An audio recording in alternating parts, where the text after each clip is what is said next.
What's up, everyone? Welcome to episode 177 of the Idiotic Sports Talk. I'm your host, Liam Gavin, coming to you live from my bedroom. Today, I want to give you all the recap around the NBA Finals. The number 1 seed Denver Nuggets beat the number 8 seed Miami Heat in 5 games and are the 2022 to 2023 NBA champions. Congrats to the Denver Nuggets. Becoming champs, their first title in their franchise's history. Nikola Jokic won the finals MVP. And let's start with game 1. The Nuggets got their first win in the finals of their franchise's history. They won 104-93.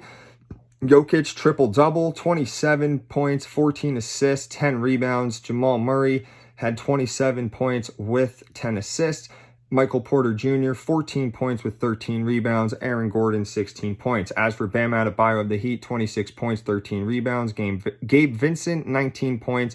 Jimmy Butler, 13 points, 7 assists, 7 rebounds. And Haywood Highsmith comes off the bench with 18 points. So in the first quarter, the Nuggets were able to kill the Heat down low. Jokic was finding Aaron Gordon matched up against smaller Heat players for easy buckets down low. The Heat were able to fire back with some offensive rebounds that led to second chance points. But it was Jokic to Gordon that killed them all quarter long. They led by 9 points, 29-20 to end the first. The second quarter starts. Jamal Murray gets the Nuggets going. He knocks down a couple threes. Nuggets go up by 11. The Heat would fight back like they did all postseason. They cut the Nuggets lead to 6. They attack the paint as well. But with over a minute left, the Nuggets are able to lead by 14. The Nuggets wound up closing the quarter up by 17 points with the score 59-42. And then we go into the third quarter where the Heat start to make something happen. They start getting the good ball movement. They start making open points. They cut the lead down to 10. A couple and ones, though, by Jamal Murray gave the Nuggets a lead back to 16. The Nuggets would then build a 19-point lead once Murray would steal the ball and hit a 3. Within a few minutes left in the quarter, the Nuggets get some 3-pointers and take a lead of 24. But at the end of the third, they would lead 84-63, up by 21. Fourth quarter starts is where things are interesting. The Heat start to fight back like they always do. They start getting some 3-pointers. They start to get some shots to fall. And in the final 2.5 minutes, a huge corner 3 by the Heat cuts their lead, cuts their deficit down to 9. And, the Nuggets didn't let this fluster them, though. The Heat were on a 24-12 run. They got back to working inside the paint and took game 1 that way. The Nuggets were able to shoot 50% from the field compared to the Heat's 40%. The Heat struggled from 3 all night. So did the Nuggets, but it was the field goal percentage that really helped the Nuggets win this game. The Nuggets were able to force themselves in the paint as well, and the Heat started to get a comeback when their 3-point shooting came alive, but it was a little too late. The Heat were the best 3-point shooting team in the playoffs, but they didn't show up. A lot of guys didn't show up this game. The playoff phenom, Caleb Martin, Max Strus, Duncan Robinson, they couldn't hit a 3 to save their lives. Bam Adebayo had a good game, but he could not stop Jokic in the paint. Jokic only shot the ball 5 times for 12 points in the first 3 quarters, but he turned it up by the fourth, scoring 17 points. And another postseason triple-double by Nikola Jokic. He's so deadly that even when he doesn't score, he contributes the ball so well. The 10 days rest for the Nuggets really helped them. There was no rust, and they were playing at home. As for the Heat, they had a long 7-game series with the Celtics, had to travel to high altitude of Denver a few days later, and, they seemed pretty sluggish. But in Game 2, they bounced back. They won 111-108 to tie the series 1-1. Jimmy Butler, he had 21 points and 9 assists. You had Bam Adebayo with 21 points, 9 rebounds. Gabe Vincent with 23 points. Max Strus with 14, and Kevin Love with 10 rebounds. As for Nikola Jokic, he had 41 points with 11 rebounds. Jamal Murray, 18 points with 10 assists. In the first quarter, the Heat finally got threes to go their way. It was a big part of their game, and it was thanks to Max Strus. In Game 1, he shot 0 for 9 from 3. He had no points, but he had 12 points in the first quarter. Miami jumped up by 11. The Nuggets turned the ball over 4 times, but towards the end of the quarter, they went on a 13-5 run after being down 21-10. The Heat would lead 26-23. Second quarter comes around. The Nuggets start hitting threes and getting inside the paint. With a little over 4 minutes in the quarter, the Nuggets were up by 12. They were on a 27-12 run. However, the Heat respond with a 13-7 run at the end of the quarter. They force some turnovers, get mid-range jumpers to fall. The Nuggets will lead 57-51 at the end of the second. Third quarter, the Heat get some good ball movement, which leads to open threes and layups. The Nuggets did have a response for everything the Heat did. Jokic feasted inside the paint once again. The Heat did keep it close, though, and did not allow Denver to build a large lead. Nuggets would lead 83-75 at the end of the third. Then the Heat really turned it on in the fourth quarter. Duncan Robinson comes off the bench, nails a couple threes right away.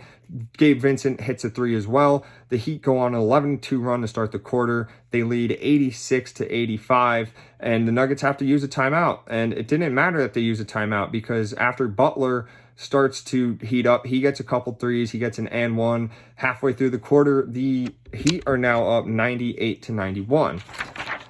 And with 4 minutes to go, the Heat jump up by 11. They're up 104-93. The Nuggets start to get going, though, with a couple three-pointers of their own. They get an offensive rebound that leads to a three-pointer. Suddenly, the Nuggets are just down 3 with a minute to play.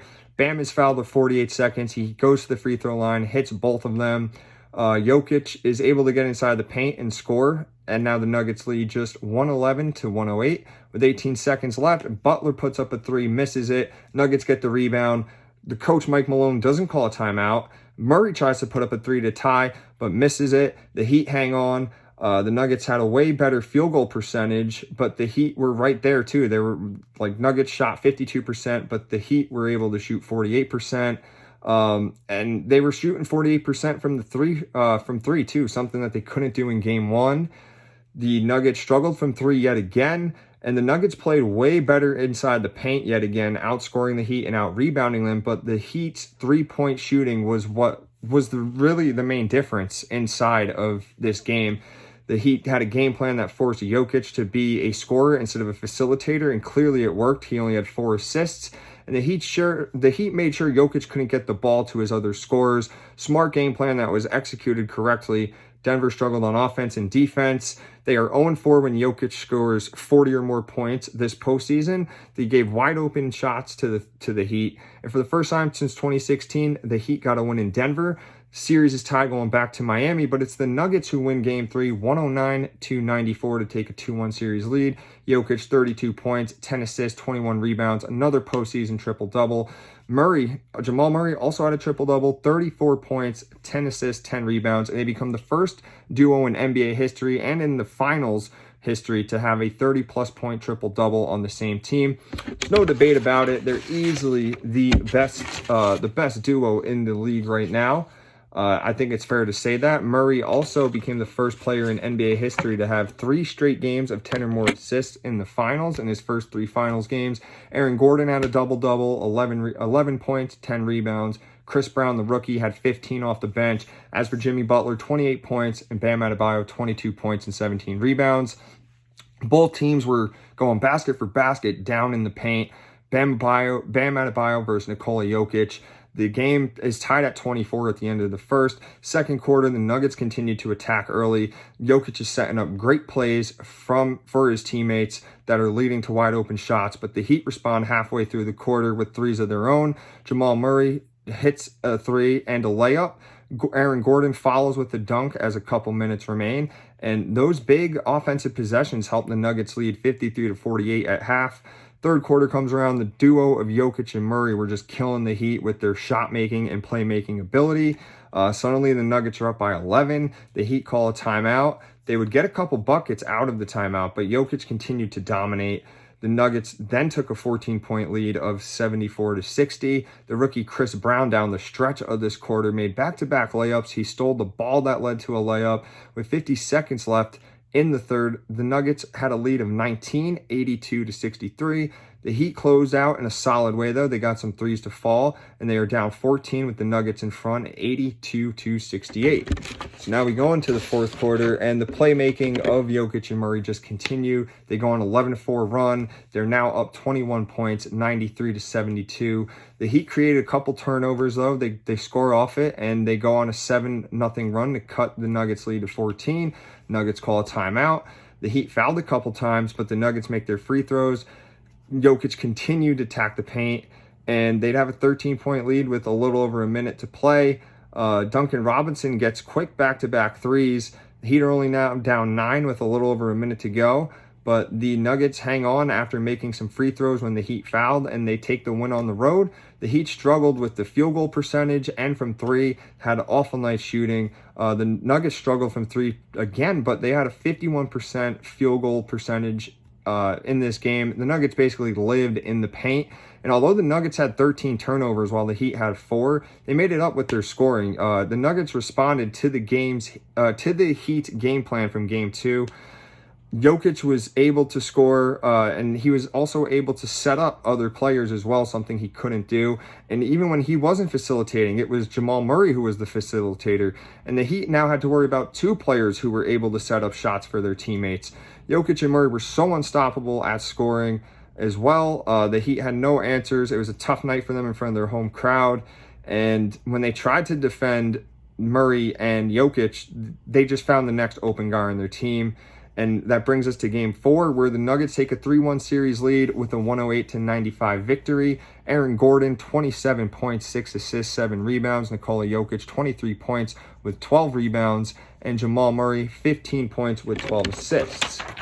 As for Bruce Brown, he comes off the bench. He gives you 21 for the Nuggets.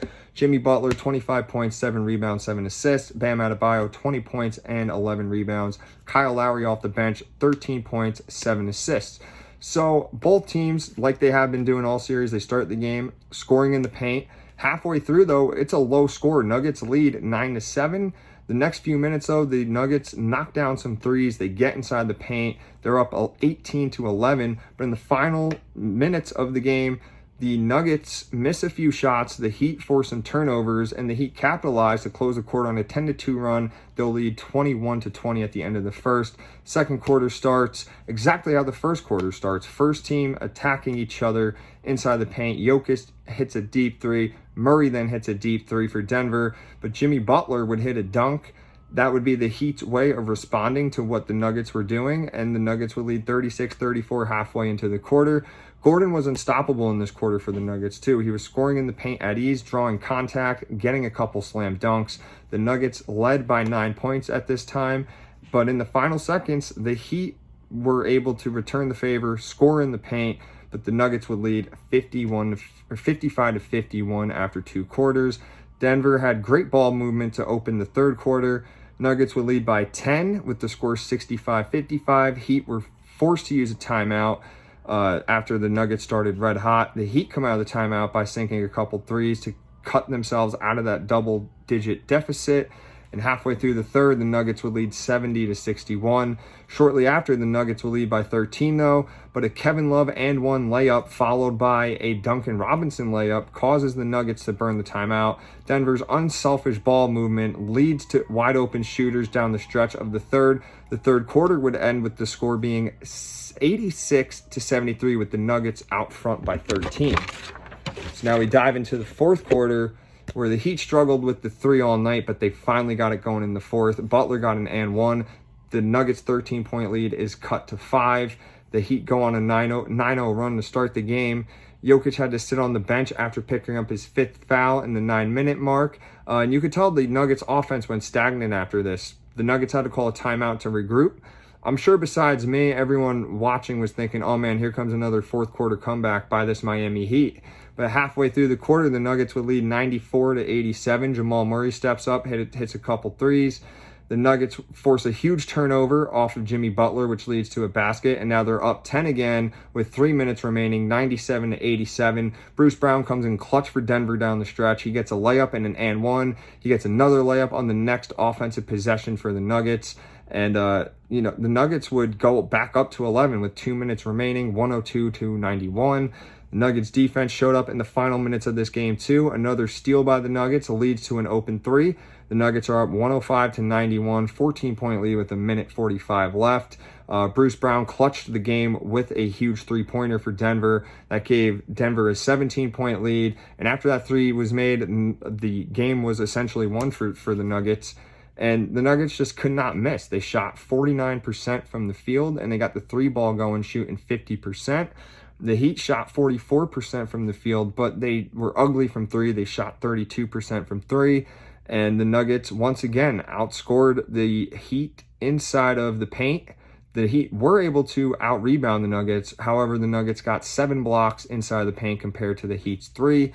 But outside of the block shots, the paint battle was basically even.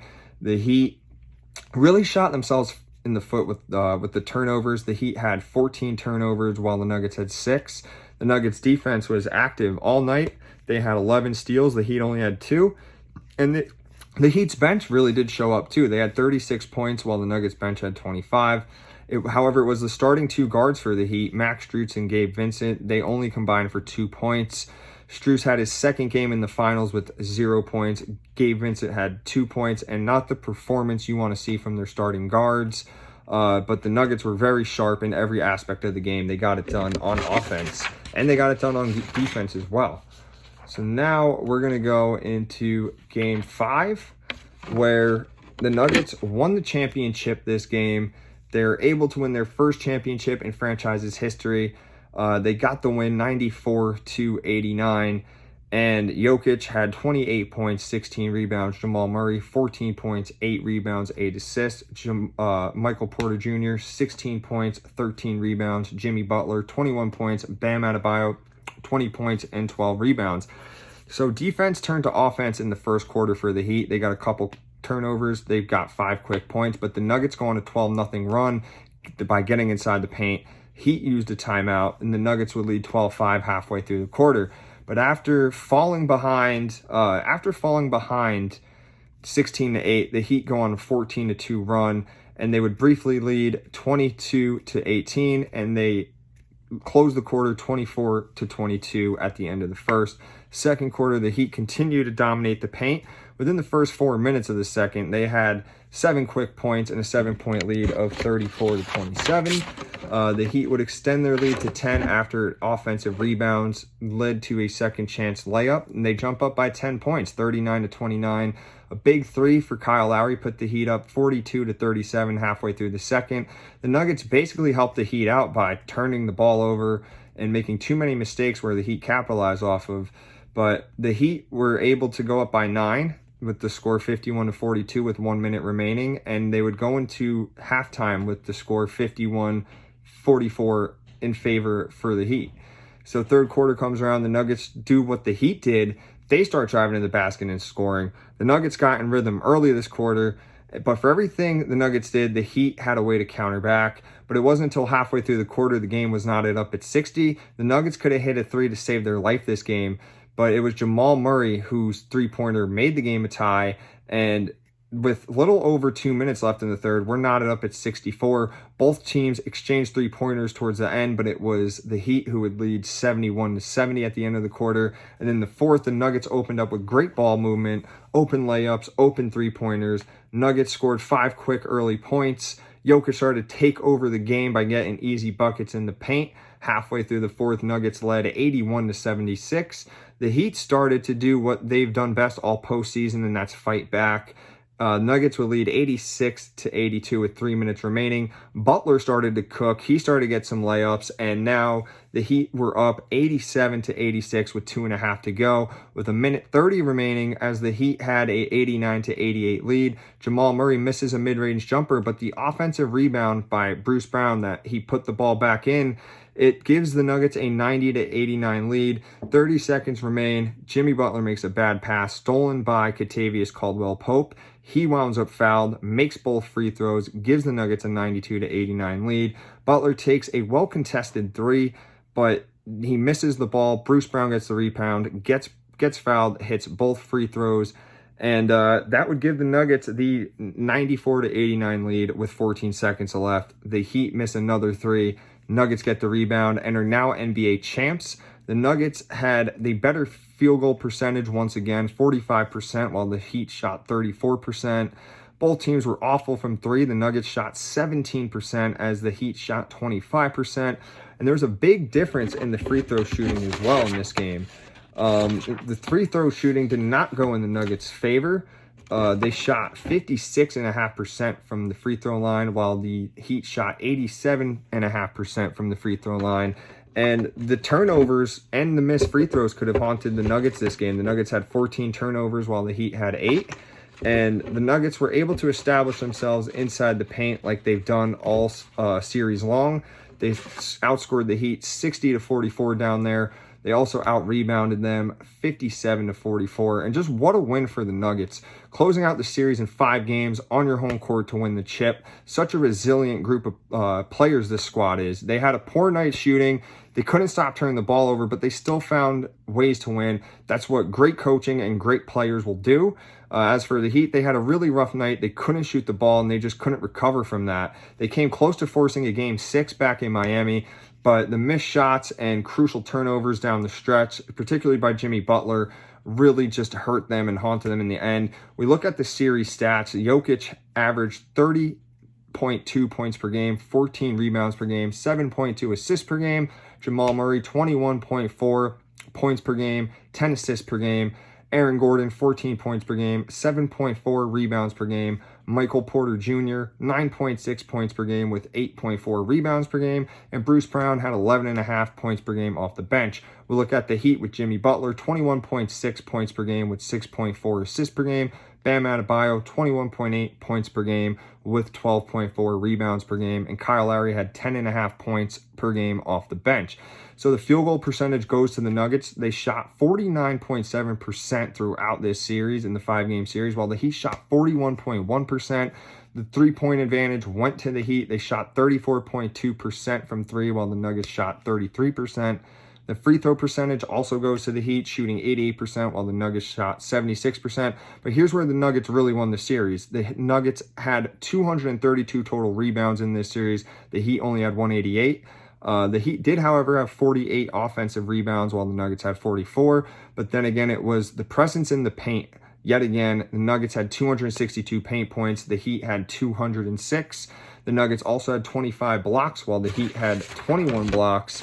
And the steals go to the Nuggets as well. They had 31 steals. The Heat had 28. The turnovers, the Nuggets did have more turnovers, though. They had 56 turnovers, while the Heat had 46 turnovers. The Heat had less turnovers. And the bench points went to the Heat, too, 149 to 110.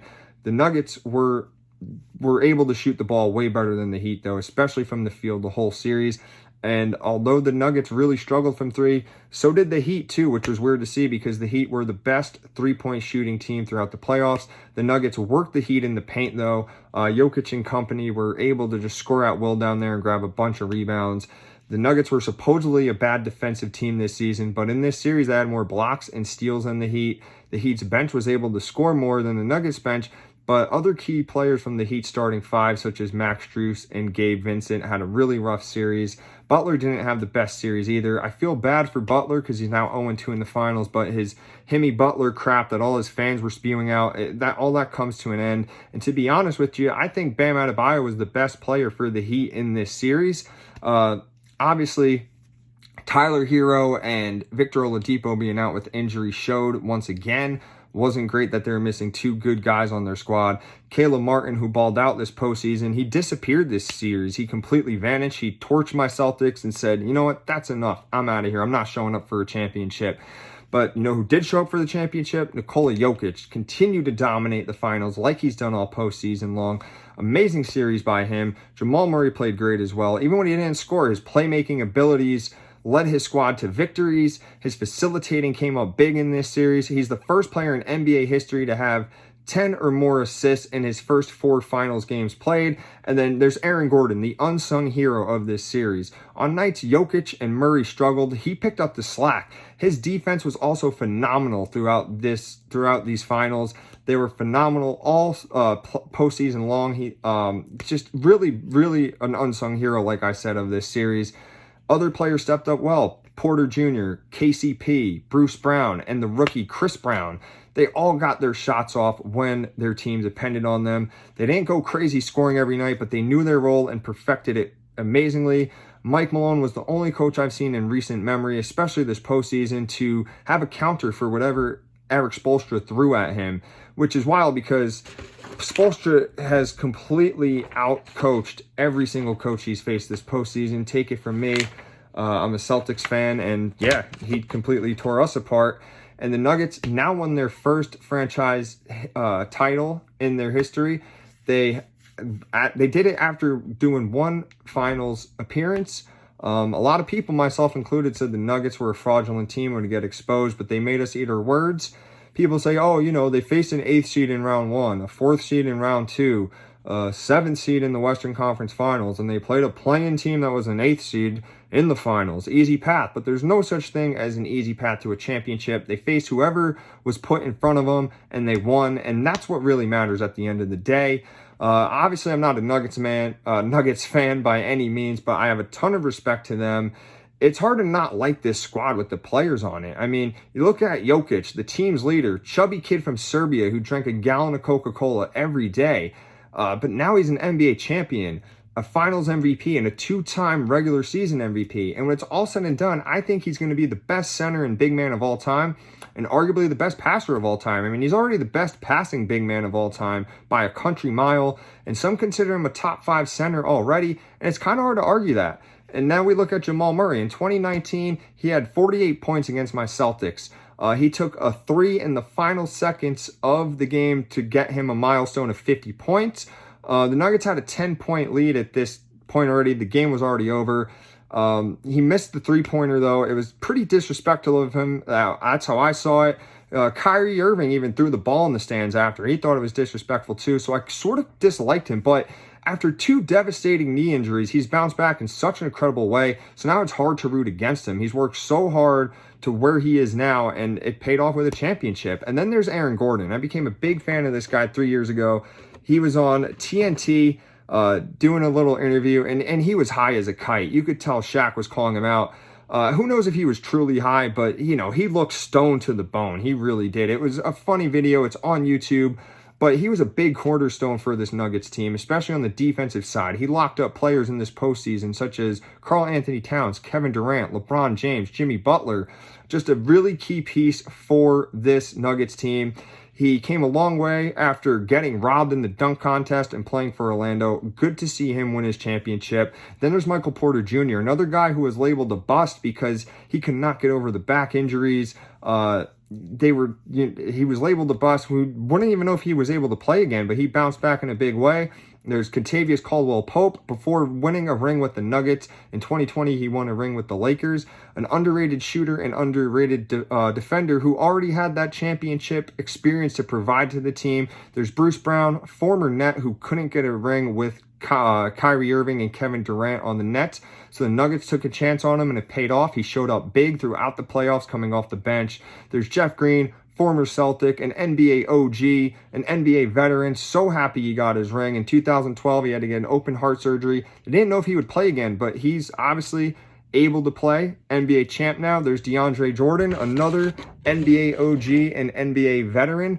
He missed his championship opportunities in Lob City back in the day with CP3 and Blake Griffin on the Clippers, but I'm happy for him. I don't think he played a single minute in this finals, but you know what? It doesn't matter. His veteran presence was enough. And then there's Reggie Jackson, another NBA veteran, very underrated. I remember a couple years ago, the Clippers lost the Western Conference Finals. Jackson was crying after the game because he dedicated his life to this sport, and he wasn't sure if the Clippers were going to bring him back the following season. A franchise where both parties had absolute love for each other, but Jackson found his home and is now an NBA champ with Denver.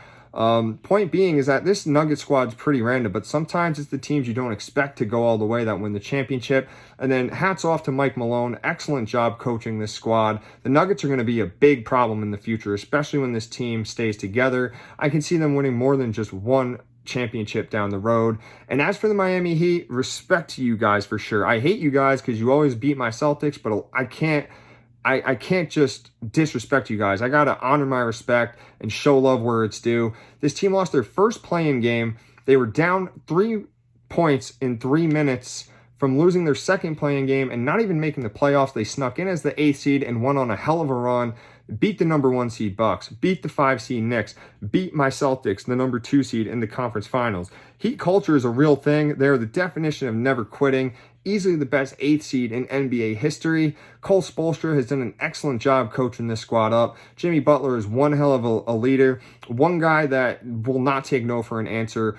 Probably the hardest working guy in the NBA. Has a true winning culture. And although he's 0-2 in the finals, he has that mentality. You know, we've seen him played for Minnesota. We've seen him play for Philly, and he bounced right away. He said, these guys don't want to win. It's all about stats for them. He's like, I want to win. And he's put his heart out there every single year he's on the court.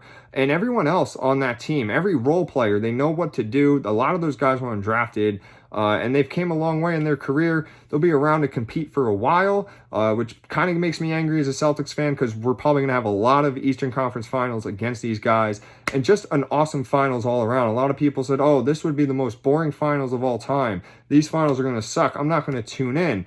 It's like, how can you not tune in just because, Steph Curry's not in it, just because LeBron's not in it, just because KD's not in it? It's nice to change things up.